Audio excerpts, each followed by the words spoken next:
Speaker's Corner aboard the Villa Vie Odyssey, hosted by Kit Cassingham. Welcome to Speaker's Corner. I think you're in for a treat. I'm going to interview Dr. Pradeep. I'm going to ask him some questions and see if he can answer them. They're really hard, and he didn't get to study them.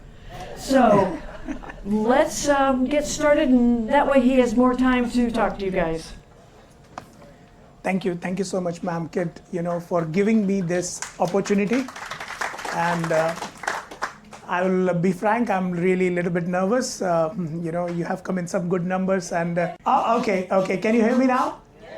Yes. So I just wanted to thank Kit and every one of you, for giving me this honor and opportunity to listen to me. I think I'm really obliged. And thank you once again for your love, your support, compassion, everything. So thank you. Thank you for welcoming in this family. Yeah. Thank you. I hope I am not showing my back to anyone. Okay. Well, no, they pick their seats knowing where you are, so don't worry about them. Okay. That's his job. No, he has other jobs. Okay, so thank you so much once again. Dr. Pradeep, Yeah. where were you born? Okay. And don't tell me in a hospital. Of course in a hospital, but yes, I was born in India in a place called Patna in a state, Bihar, where my mother belonged. But then because of the nature of job of my father, I moved to another city called Mumbai. Now it's Mumbai. At that time it was Bombay, because my father was in Indian Navy. He was a, serving officer in the Indian Navy. So I think that is also one of the reasons that I was attracted to this type of job. So I'm an Indian and born in India. Yeah. How did your dad's career introduce you to being in medicine or be a doctor? Or was it being a doctor on a ship? You mean to say what encouraged me to be a doctor on board the ship? Well, you said that his career inspired your career. Yes. No, not in the overall sense, but to come on board the ship, okay. Because I had a liking always to be in uniform, I wanted myself to see in uniform, but thing was like, I'll be very frank that in India, when you are good in studies, most of the dream of the parents is either the son should become an engineer or a doctor. So doctor is on the first level, And my grandfather was a doctor, but my father could not become a doctor, but he became a good officer in Navy.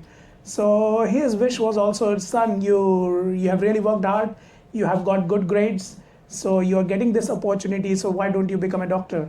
Then, but because to become doctor was not my first choice. But then, but it's not that I didn't want to become, it was also somewhere in my mind. But then, due to overall things, and looking how my grandfather had done so good job being a doctor, so that somehow motivated me and I chose this option. Yes. Okay. Are there any Indian customs or philosophies that you bring with your medicine on board the Odyssey? Yes, definitely. There is something called in our family, like you should always try to be humble and respect your elders. Even though, sometimes they may have their temperament issues because of age or many other things. So one thing which I always use in my practice is to have patience, to listen to the patient, because, you don't know what circumstances they are going through and what they have gone through, all these years.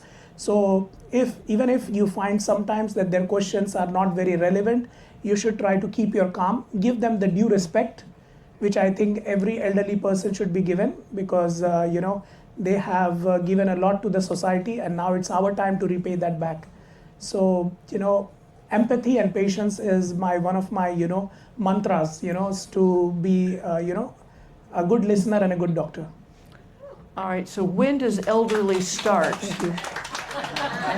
What age is someone elderly? I think anybody, if he is my brother or sister, and if he is even 1 year or 1 month elder to me, I should give the due respect, Yes, always.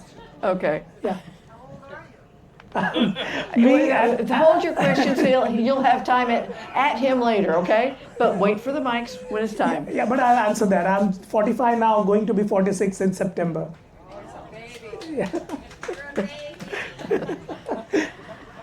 Do you have children?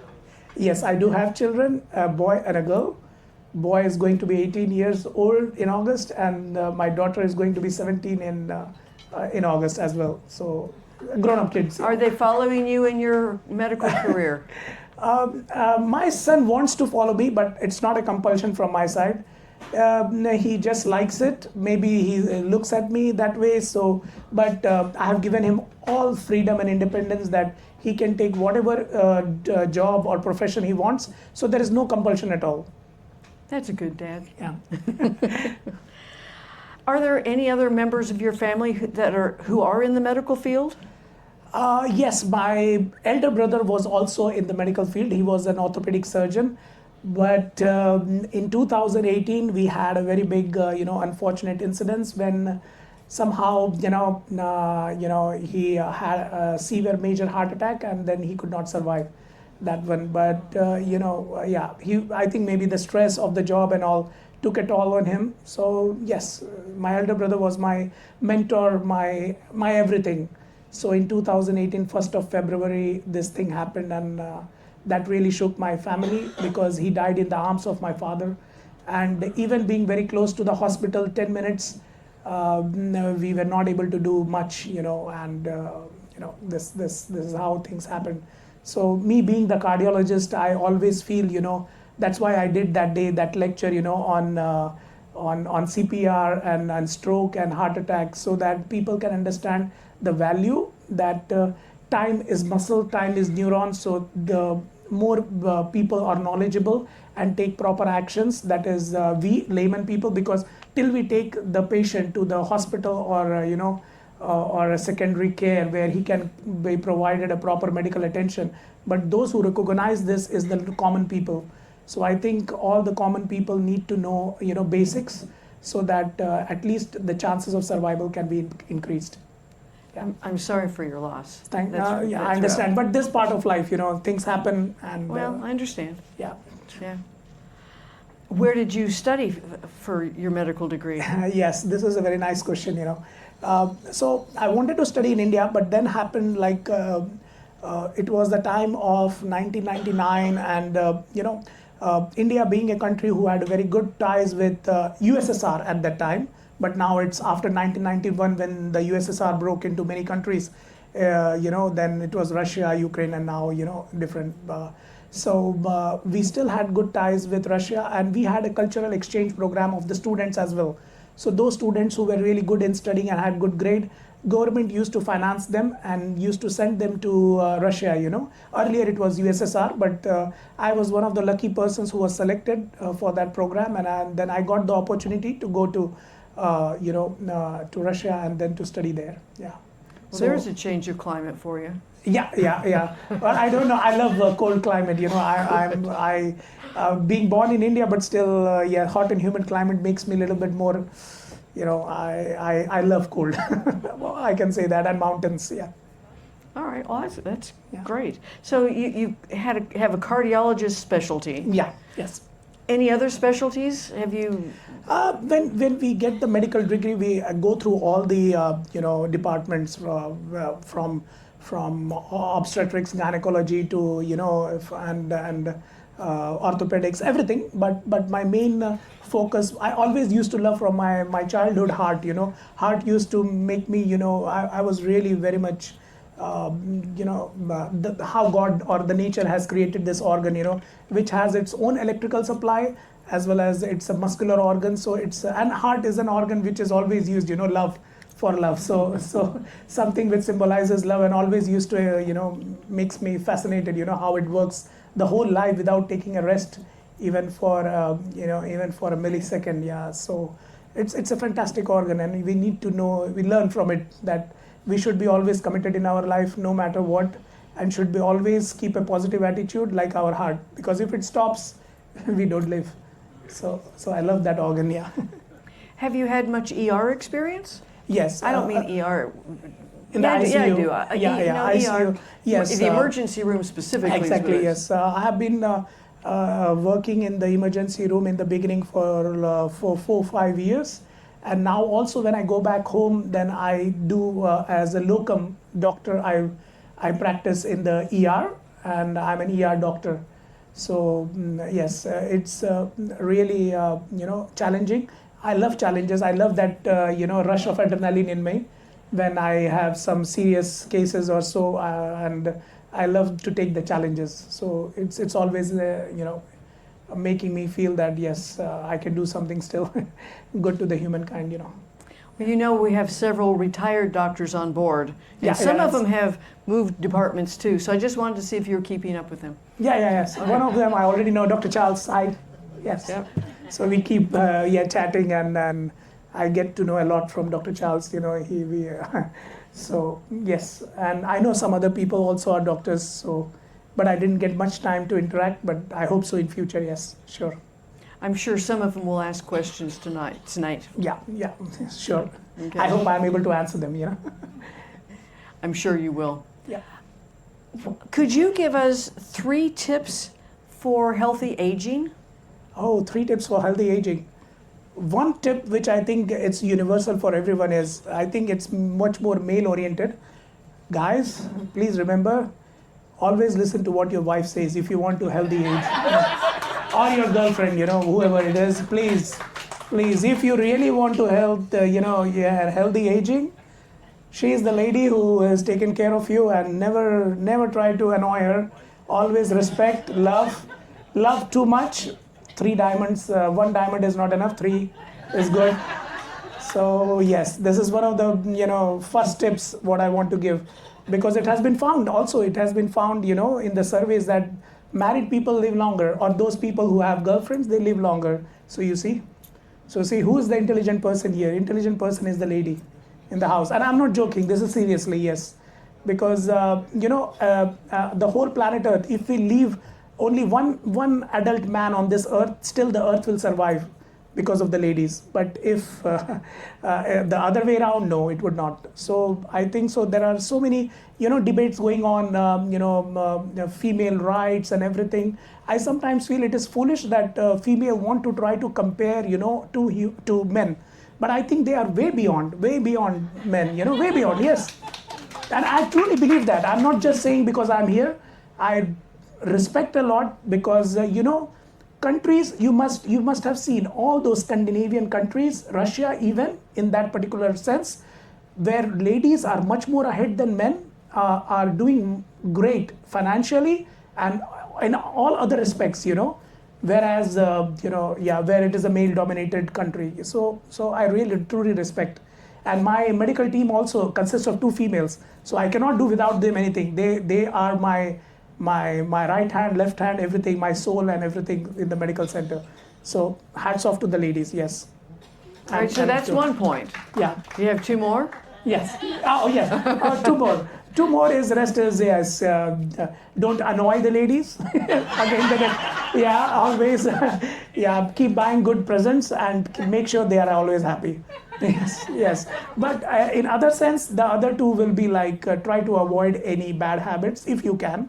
What's like a bad smoking, habit? Okay. smoking, drinking. Even I don't say much, because in moderation it's all okay for socialization. But smoking has no good effects on our body. So smoking, and also it causes harm to the other person who becomes a passive smoker. So smoking has nothing good in it. So please try to avoid smoking. And the third thing is, what I can say is, do regular checkups. Yes, that's there. Keep your health, give the first priority. So keep doing your regular checkups. But don't forget the point number 1, that is very important. Yes. No, I really truly believe that, yes. So there is some kind of medical assessment opportunity at the medical center? Health checkup, I'm not sure exactly. Yes. Would you talk to us about that? Yes, there are health programs. We have 4 types of, I think, health checkups and programs. So in detail, I cannot explain right now, but everything contains something or something less in between I know that the second program is the best. So if you come to the medical center, I can explain. But of course, it's not a compulsion. Please don't feel that have come here to try to, advertise something, for the company. No. Now, always it's good. I do myself my health checkups at least once in 6 months is very good, or at least once in a year, because we spend so much money here and there going around, but our health is the most. If we are not healthy, we cannot move and we cannot enjoy all the things which we have on this planet Earth. So give your health a priority. At least do one health checkup once in a year, at least, or at least once in 6 months. So we have some 4 programs, but you can come to the medical center 8 to 11 and 4 to 7.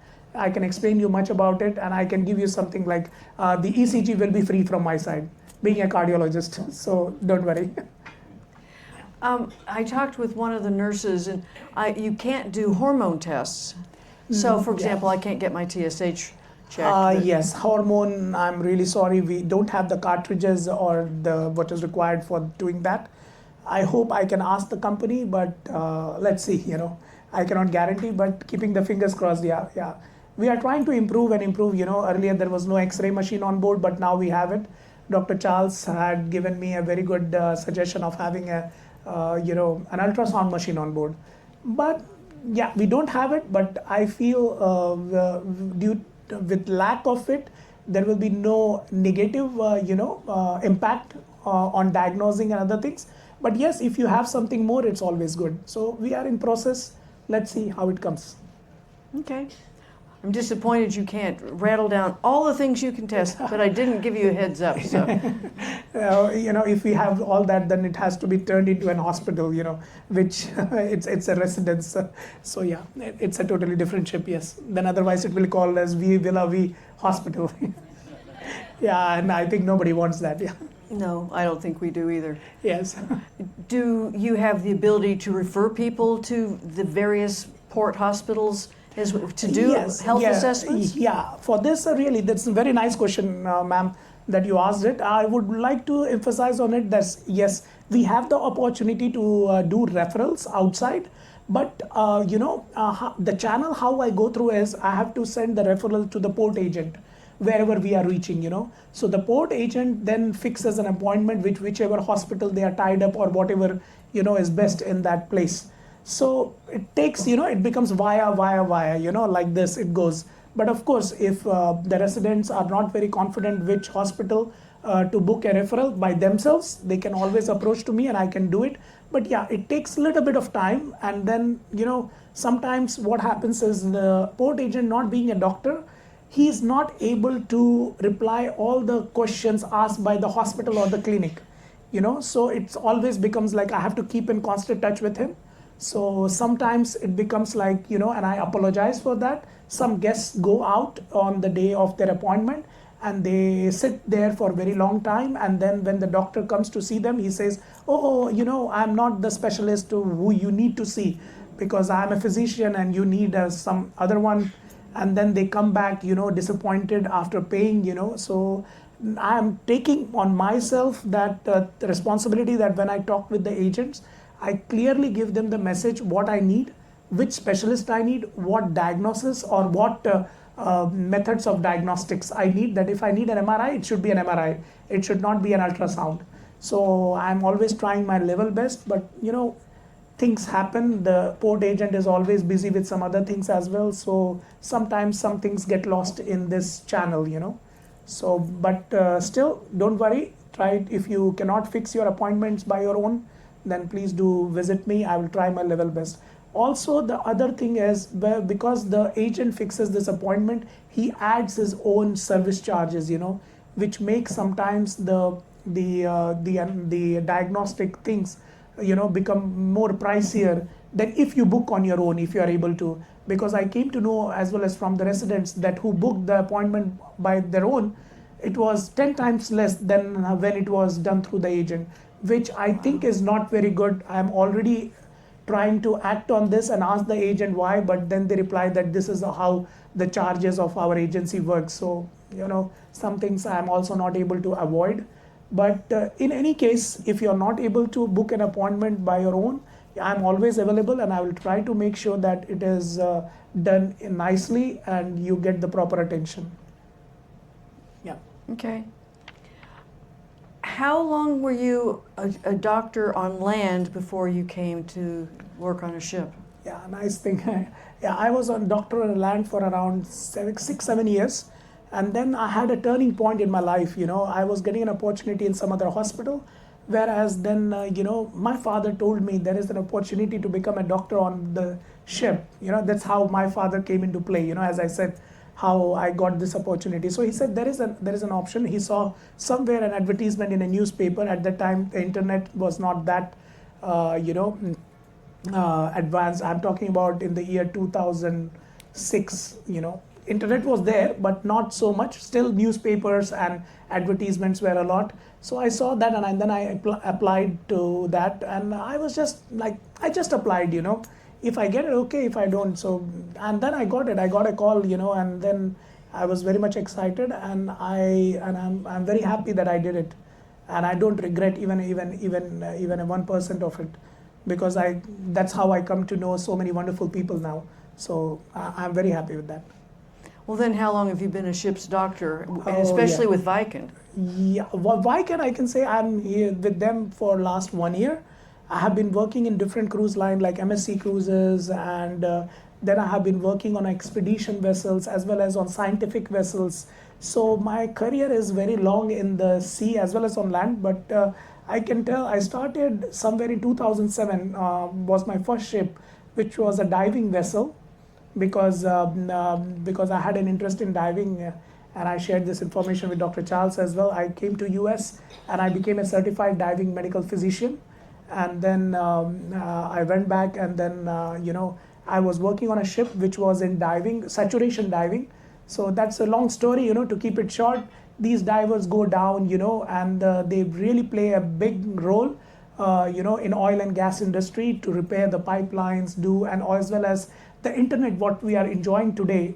On board the ship, it comes from the satellite, but on land, it's all through cable networks, optic fiber cables, which is laid down between the continents, So I got an opportunity to be a doctor on a vessel where, the CVV4 was being laid, this optic fiber cable. C is not SI, it's SE, that's Southeast Asia, ME for Middle East. So from Southeast Asia, where we are, the optic fiber cable was to be laid from here to Middle East, then V. So from Middle East to West, Eastern and Western Europe, and then from across the Atlantic to America.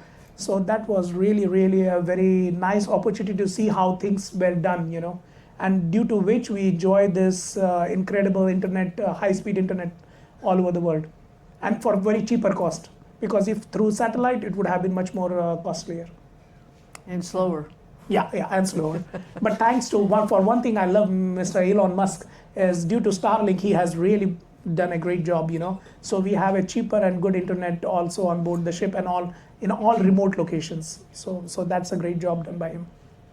Speaking of Musk, are you going to apply to be a doctor on his Martian colony? I think sometimes I like him as a knowledgeable person. But, I think planet Earth is the best place for us human beings as a habitat. So I think we need to explore much planet Earth than to think of living in Mars underground somewhere and in a very, enclosed environment, which will be so claustrophobic, So I think nothing is incredible than this planet Earth. This is, our motherland, and I think we should respect it. And just last 4 months, during the month of December, Jan, I was on an expedition ship in Antarctica. And I think every person should at least go once to the Antarctic continent, that really opens your eyes and you look, very differently. It opened my mind, that planet Earth is so much incredible. What it has given us, we cannot repay back, not in this life and not in 100 lives either.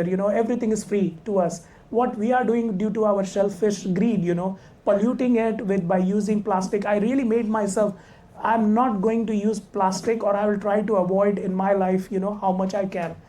Because really we are destroying planet Earth, this Mother Earth, whole ocean is filled with this non-degradable plastic. and planet Earth gives us without charging any cost, fresh air, fresh water, but we, due to our own greed, are destroying it. So we need to think twice before going on Mars, that if we could not live on our Earth, we would even destroy Mars. So, so we need to become a more responsible citizen, I think, which you all are, but there are people who don't understand this. So I think my wish would be, to finance and send everyone once to Antarctica, It's called the lung of the planet Earth because it's most pristine area where, the habitat is still being preserved, the wildlife, and it really acts like a buffer zone, to preserve our planet. And this global warming and all, is really creating a big problem. So I don't know what we are going to give to our next generations, but I hope every person can make difference. That's why in my own country, I have a small farmland, and my wish is once I get old enough and I'm not good to work as a doctor anymore, then I will be on that farmland and doing, farming, so that I can provide something good to my grandchildren, Yeah. What kind of farm would you have? This is fascinating. Not that big, it was something bought by my father, but he is also very passionate. He lives there. So it's like 220 kilometers from Bombay or Mumbai, which is called now. So it's just like in a jungle, So it's a very remote area, which you must be surprised. India being the most populated country, there is some area where we don't have any neighbors around us. So it's total jungle. I hear, peacocks singing. Sometimes I even hear in the night, some leopards, going around. But, these wild animals, they don't harm you unless you become a threat to them. So they don't come, they don't threaten you, they don't touch you. And it is so nice. You can, only place where I can see the sky without any haze. There is no dust around. So, and I feel so fresh.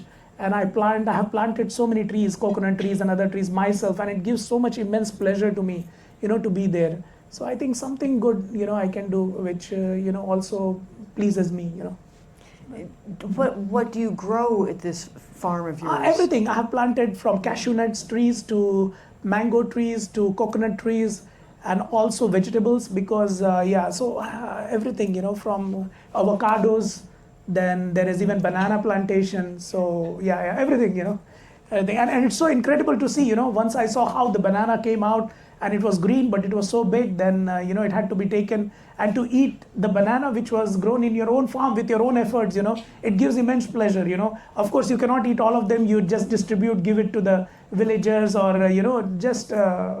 but it gives you pleasure, a lot of pleasure, yeah. That was my next question. What do you do with the leftovers? Yeah, of course, you cannot eat so many of them. So you just give it to whoever comes, you just distribute it free of cost. Do you raise animals on your farm? It's my next step, but for now I only have 2 pet dogs, so who are there at present. Yes.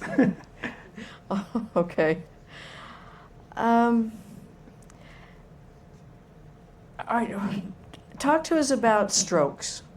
Yeah. What can we do to prevent strokes and brain attacks, if you will? What can prevent is, yes, as again, annual checkup, just because if you have any kind of headache, don't take it lightly, just come for a blood pressure check. And if that blood pressure is constantly high every day, it's not because of anything like once in a, so every time the blood pressure is high, then it's better to get some medications to keep under control, because that can one of the reasons to have stroke is high blood pressure, because when for years together, then it creates aneurysm, a dilation in the arteries of the brain, which can either because of, can get blocked because of atherosclerosis, or it can burst open. So if it bursts open, it's very dangerous because hemorrhage inside the brain is very, very fatal. So if we have to prevent stroke, we have to make sure that we at least check the normal vitals, that is minimum the blood pressure. And if the blood pressure is constantly high, we can take some simple measures, taking medication, changing lifestyle changes like walking, increase walking, reducing salt intake, and this will solve. This is the basic things which can, make stroke a very rarity in life. Well, that would be nice. Yeah. So. Yeah. Okay. You've been working on ships for a while. Yeah. But there's a big jump from having been in an expedition ship down in Antarctica and coming to a residential ship. Yeah. Was that a choice of yours, or did Viking say, you, go? No, I always wanted to visit Antarctica. So it was in my bucket list. And when I got a chance from Weekend, I was very delighted to do one trip there, because and it's always pleasure when you get to see things being paid. So it's a double benefit. So I got the both opportunity, but it was always in my bucket list. If I would have not got that opportunity, I would have gone myself, to visit Antarctica once, because it was I really wanted to be there. And I think God blessed me, and I'm really fascinated till now. I still get the dreams. I share it with my nurses, that I went in Antarctica, I'm doing this, I'm doing that.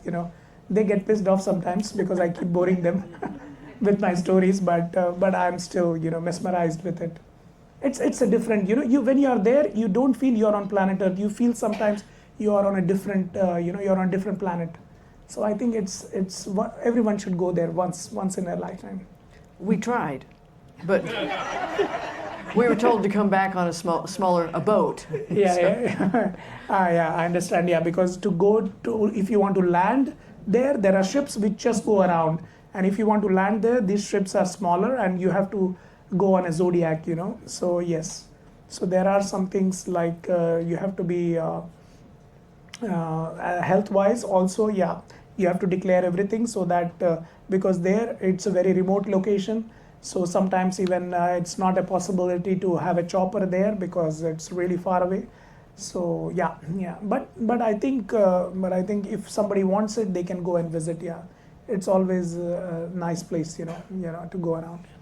I think next time we go back to that part of the world, I'm not sure what the ship is planning for us to do, but last time we were there, several people, I'm going to say jump ship, there were several of the expedition ships at our dock or our pier, and they went up and said, hey, you got any deals?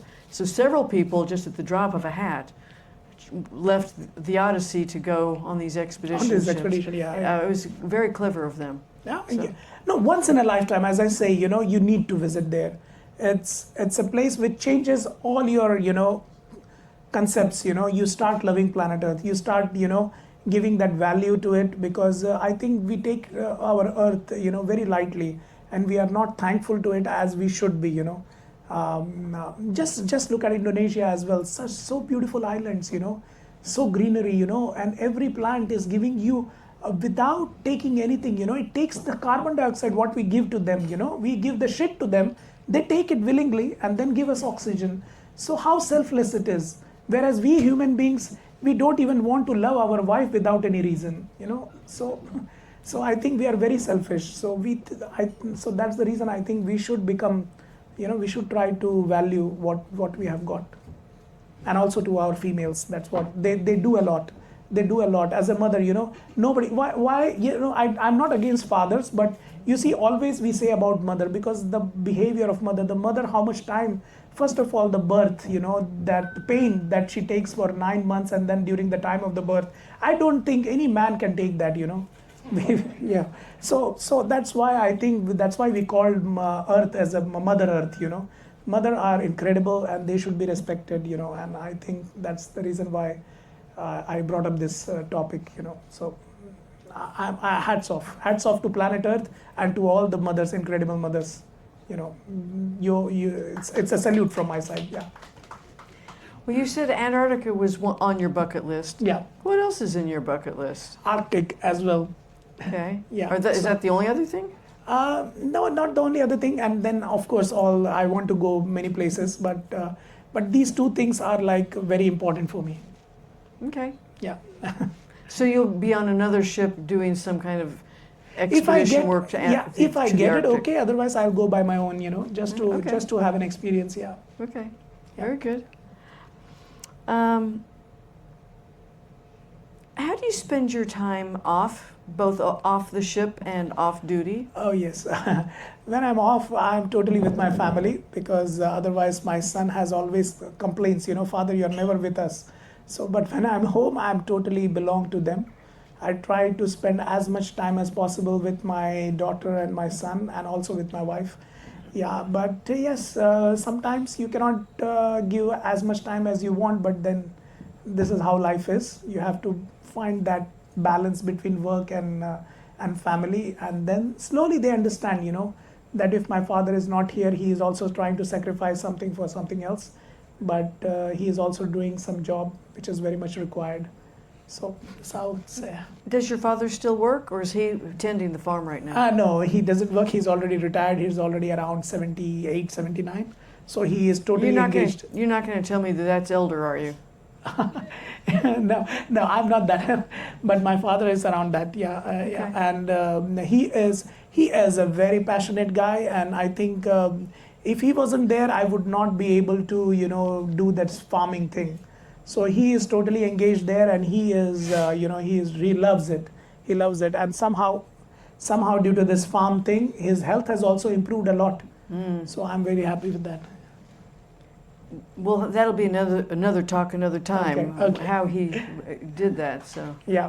But he's a very passionate man, and because of his passion, I was able to support him. I just did the supporting thing. you strike me as a passionate man, also. Oh, thank you. So, all right. Are you guys ready to ask some questions? Yes. All right. So I have two mic runners, and wait for the mic to show up. Ruth Ann, do you want me to do that, or you want to do it? Okay. Yes, sir. Acknowledging that prevention is a key to our health, especially aboard the ship, can you tell us what role you have in helping to ensure food safety in the galley, testing the quality of the water, testing the quality of the air in our ventilation system? Yes, thank you, sir, for the question, and it's really very nice question. My job and my responsibility is so that just today we had a meeting with, it's called like, meeting of all the head of the departments, and especially with the sanitation officer. As a doctor, I or me or the nurse, whoever is free at that time, they go and participate, checking how the health and hygiene things are followed by the catering department, everything is followed or not. If they need some support, so we give them that support which is required, especially for the housekeeping, because the housekeeping people are doing the job which is very important, but they become the primary candidates, and because they are cleaning the toilet, so they are always personal protective equipment, we always ask them that how they do it, are they safeguarding themselves or not. So if I need to provide them with N95 mask, I do that, and I keep an eye, I keep a check on them, as well as testing water comes. So the sanitation officer brings, we do. I have never seen any vessel, to be true to my heart, who does so much of water testing, potable water testing on board. How we do it here.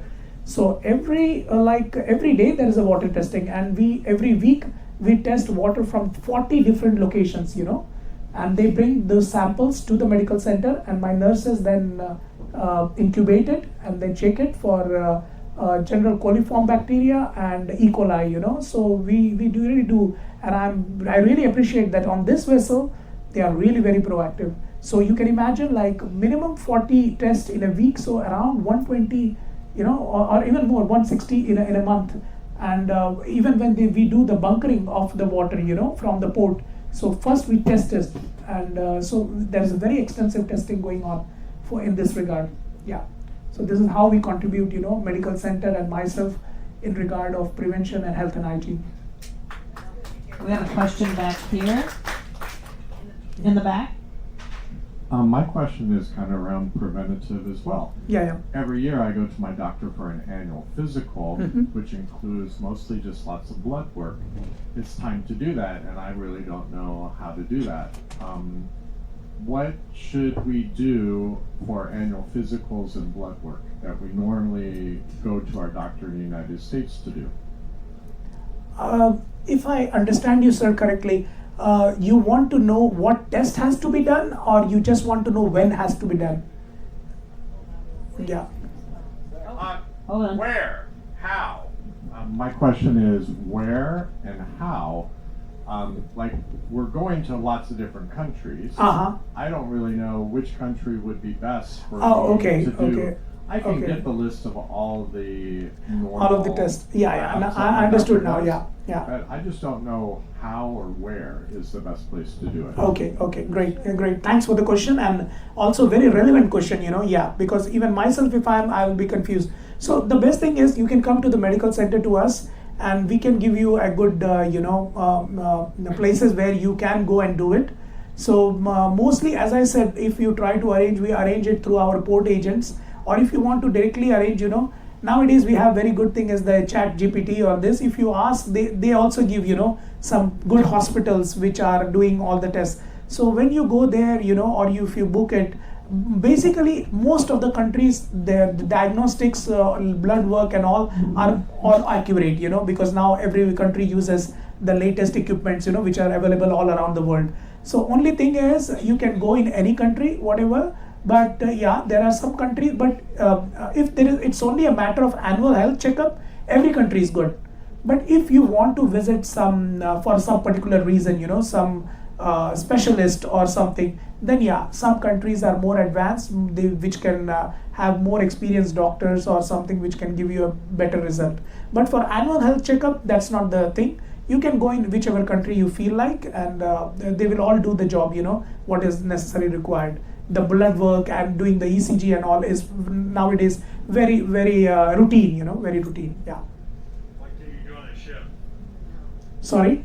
What can you do on a ship? On board the ship, we can easily do, yes, what is called as complete blood count, which includes your hemoglobin, your white blood cell count, then the differentials of your white blood cell count. So how many neutrophils, basophils, eosinophils, how you have your platelets. These are regarding the complete, blood count. Then we also can do your complete lipid profile, like from total cholesterol to good cholesterol HDL, so, and then liver function test and the renal function test as the blood work.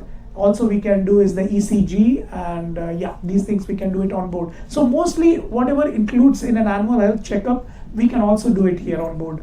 So it's your choice, because I never want to promote, it should not look like I'm here to advertise the company or something. So if you want to get it done in US annually, go back home, it's your choice, or you can do it in any port here, or you can do it with us. So it's up to you. But as far as the result is concerned, everywhere it's standard, so you can rely on those results. Hi, Doc. Thanks for being here. Thank you.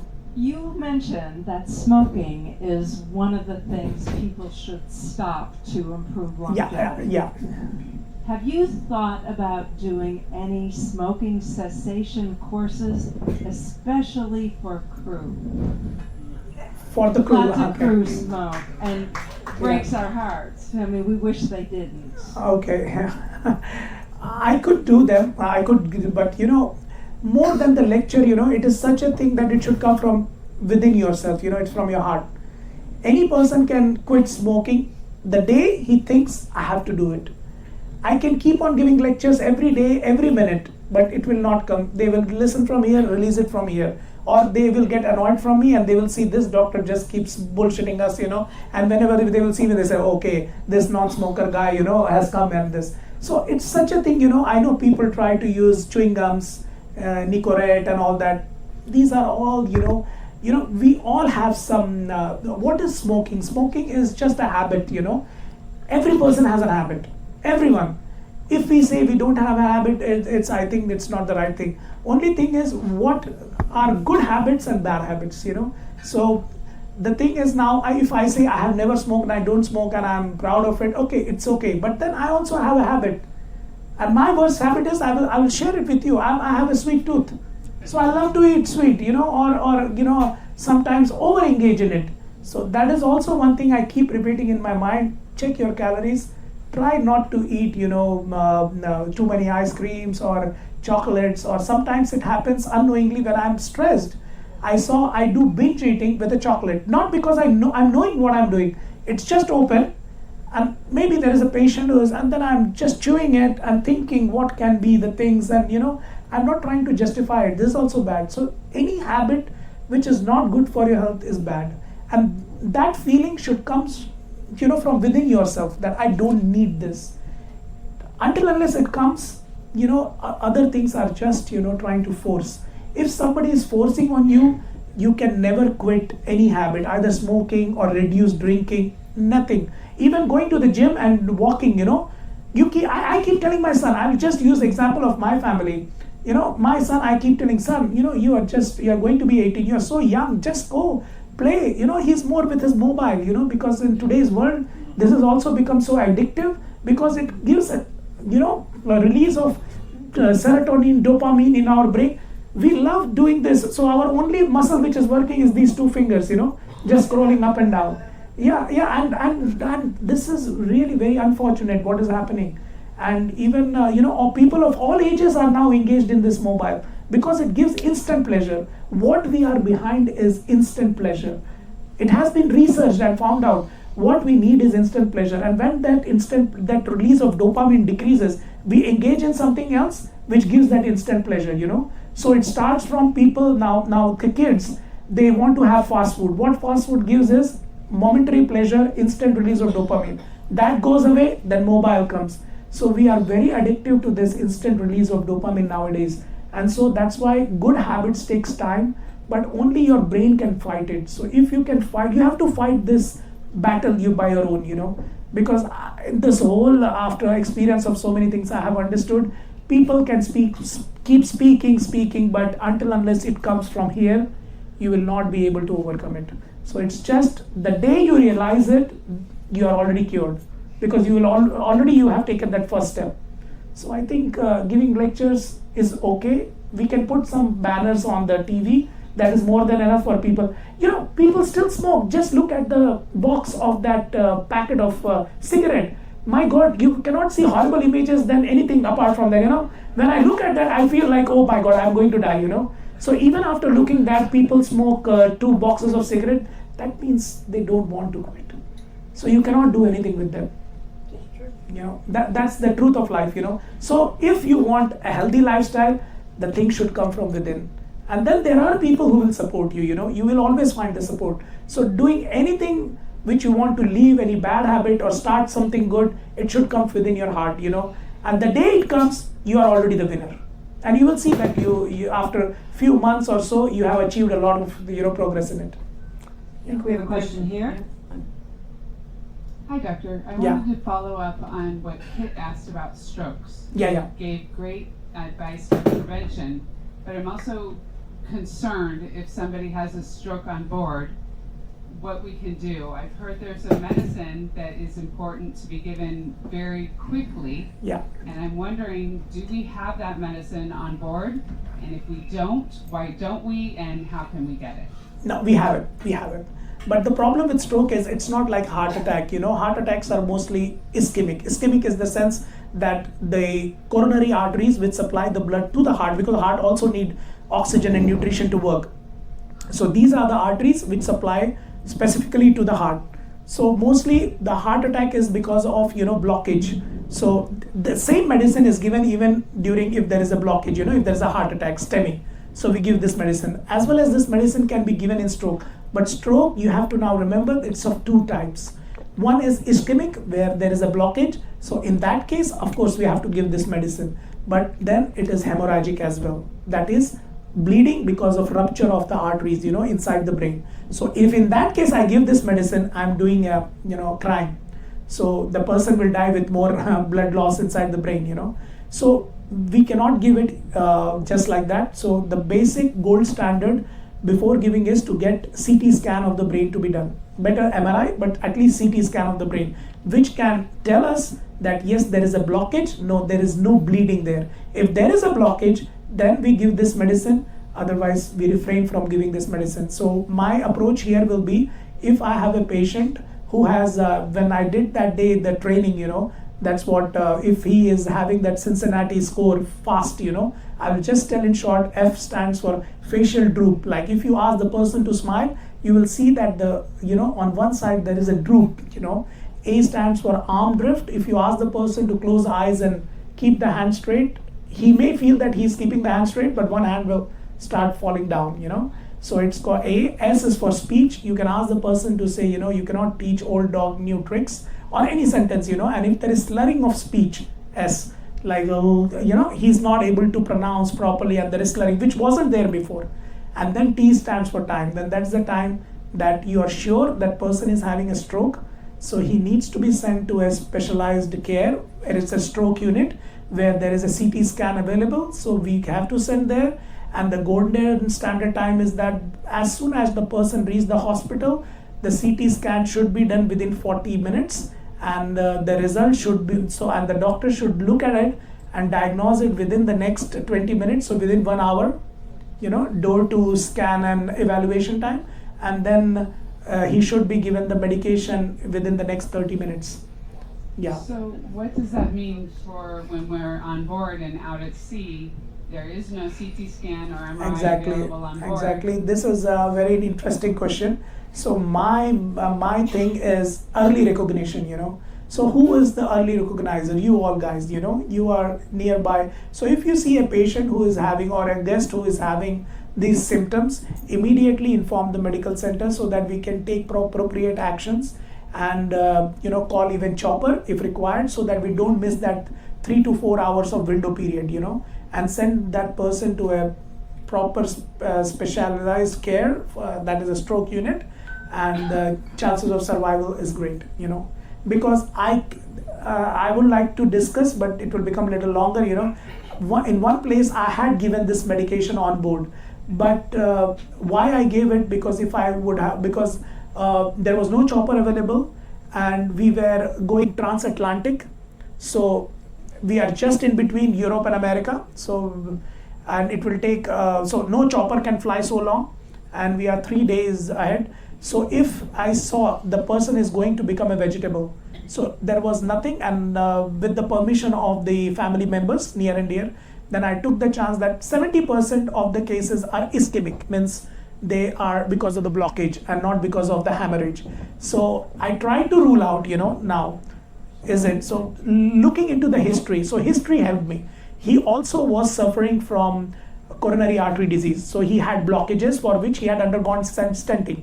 So it showed that, yes, the person is on statins, he is having blockages in other places as well. So it's mostly ischemic and not, but that was, God help me, because it can be other way around as well.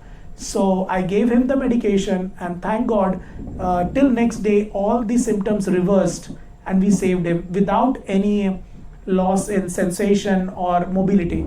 So we were very lucky, I thank God, but there was no other option left. So in those situations, yes, I will take my call, but with the permission of the near and dear. Otherwise, yes, I will try to refrain, and I will always try to make sure we get some, chopper or something on board, so that we can send the patient, yes, and it's not like, we are throwing stone in just dark, and if it hits, it's all good. But yes, in some circumstances when there is no other option, yeah, we have to take a call. So here prevention helps. So if we can prevent it, this situation we can prolong, Of course, we are not immortal, but at least we can prolong it.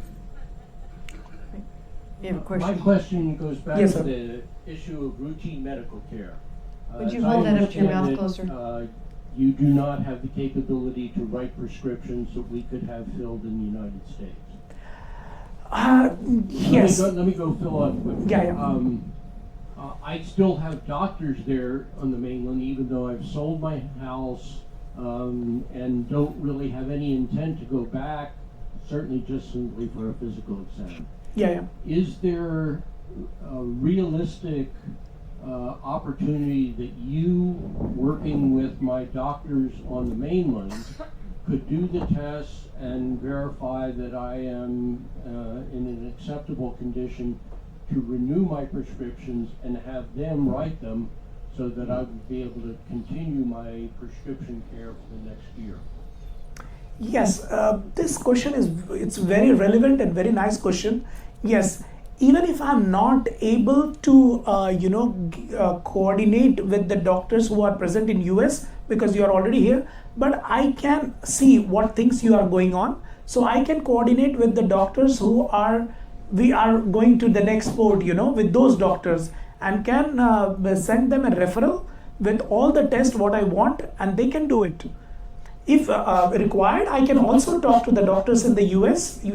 Talking is not an issue. We can always have a chat with an email and get all the, and can tell him that so-and-so person is now on this ship and is now, on with me. So I want to do this, all the tests, and the history, I will get it from you. So whatever the relevant test is required, I can do it.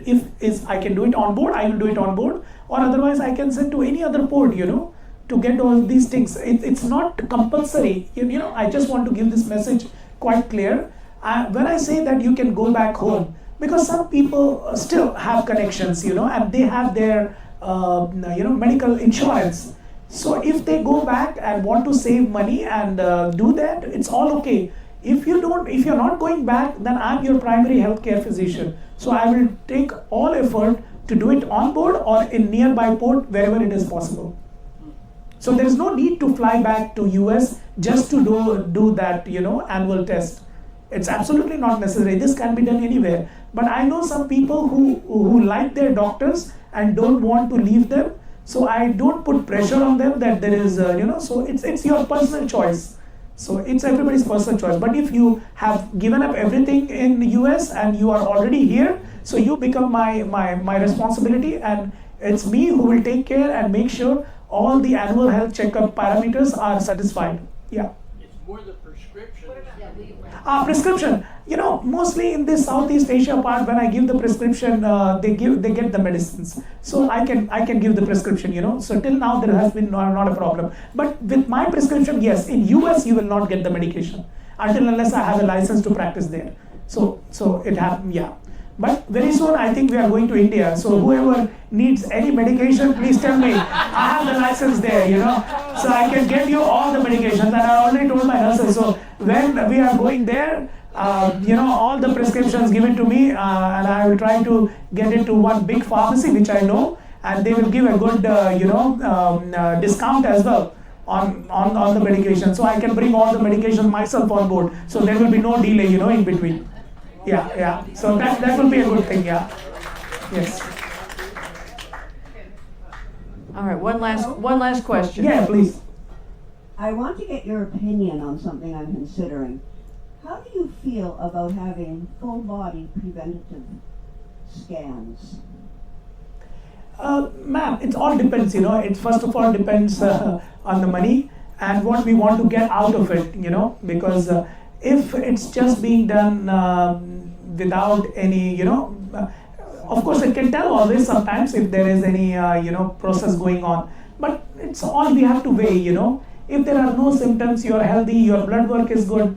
So I don't think, the full body scanning is required unless there is some indication, that we need to do it. Otherwise, it's just a matter of choice of individual. If they want to do it. So it would be more of a preventive thing of maybe finding a cancer. Yeah. But if there is a family history, if there are signs to get it done, then of course, why not?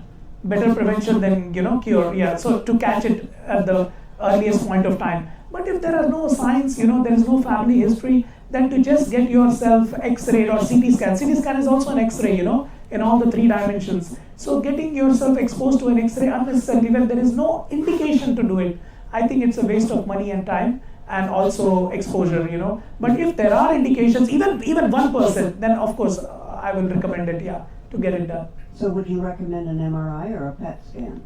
Depending, if it is a cancer, what we are trying to diagnose, PET scan, and MRI for any other reason, if there is a low back pain or any nerve impingement, so of course MRI. Thank you. Yeah, okay. All right. That is it for tonight. Okay. We've been drilling you for an hour. But do feel free to come talk to him afterwards, because I know several more of you had questions. But please do not hesitate to come to me. I'm always available and I will never say no. So do not hesitate. You're always welcome, because we are a part of a family. So you're always welcome. Yeah. There will be never a no from my side.